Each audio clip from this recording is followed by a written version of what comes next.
This is a firestorm.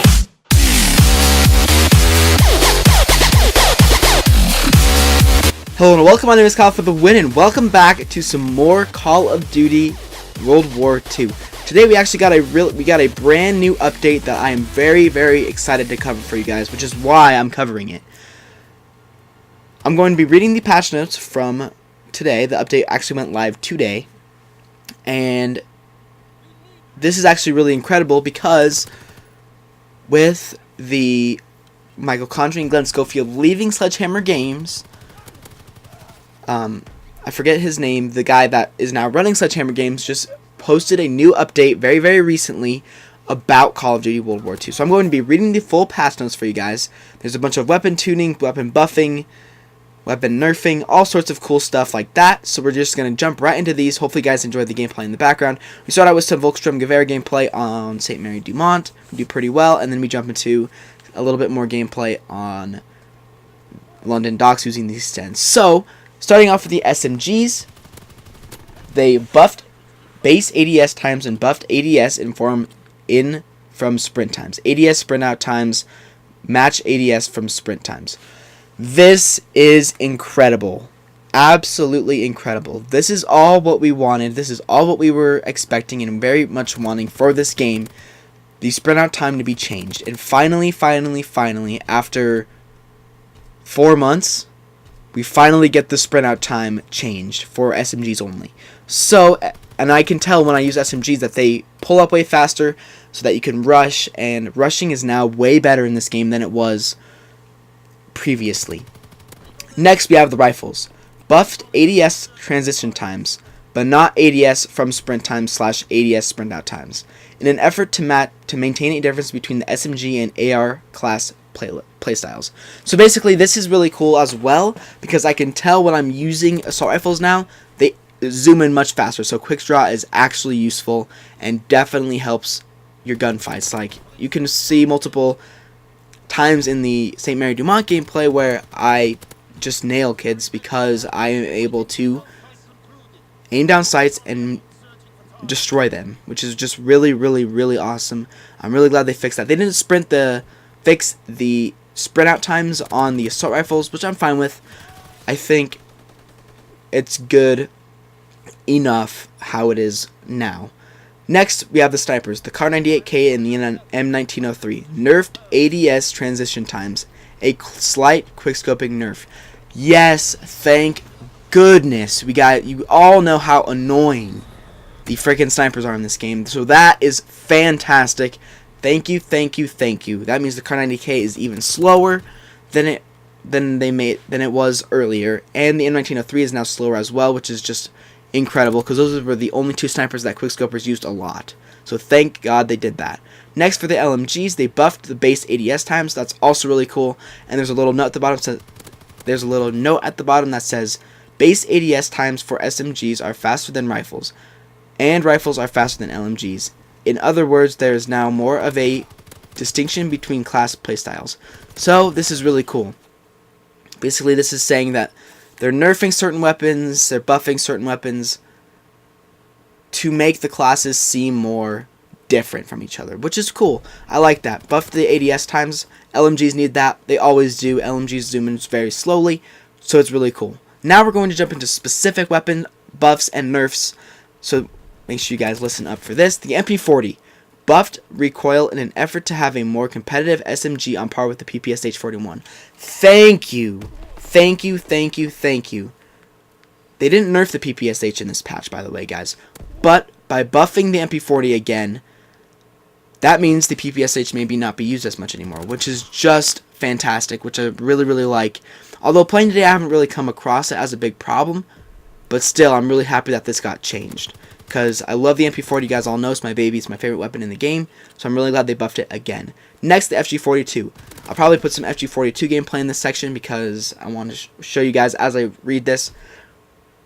Nerfed the rate of fire so that the damage output is more in line with other weapons in its class.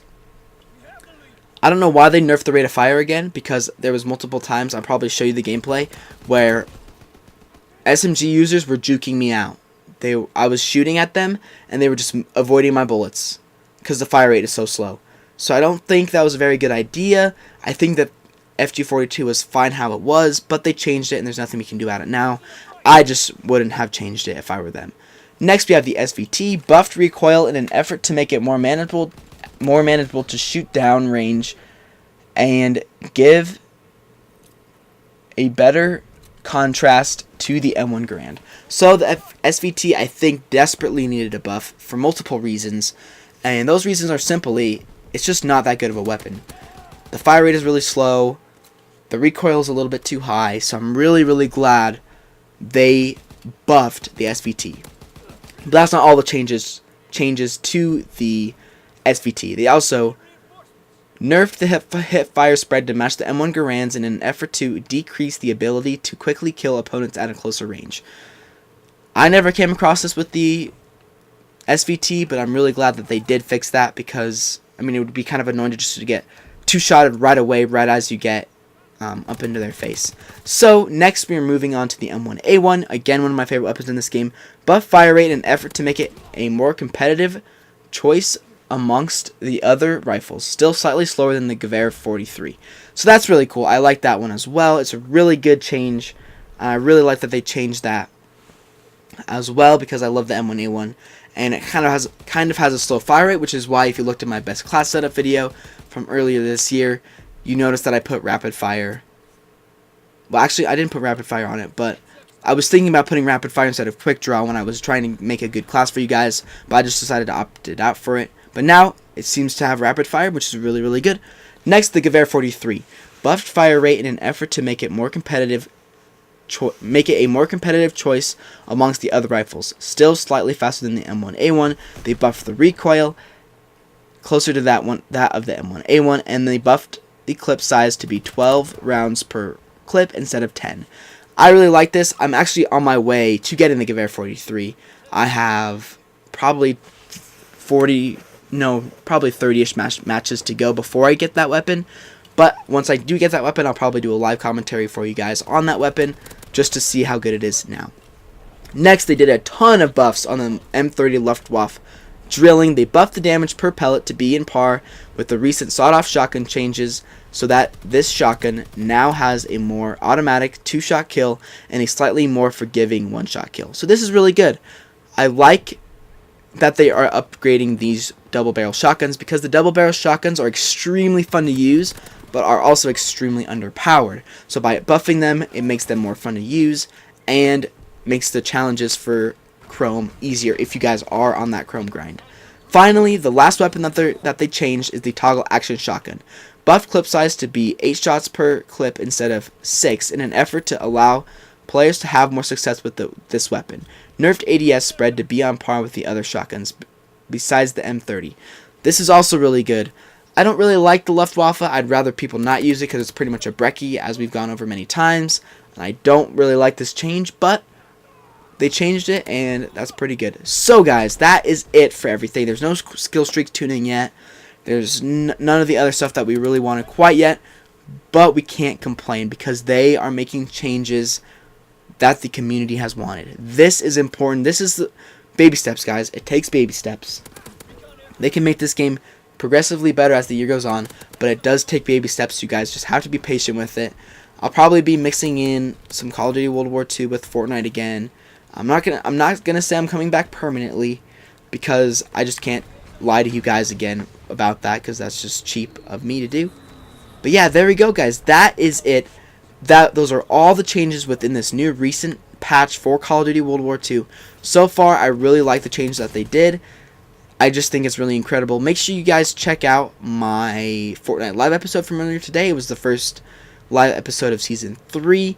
And once this Resistance event gets to its end, I will do a supply drop opening for you guys, opening up all the Resistance supply drops. Leave a like if you guys did enjoy the video. Subscribe if you are new for more Call of Duty videos, and I'll see you guys all on another video very soon.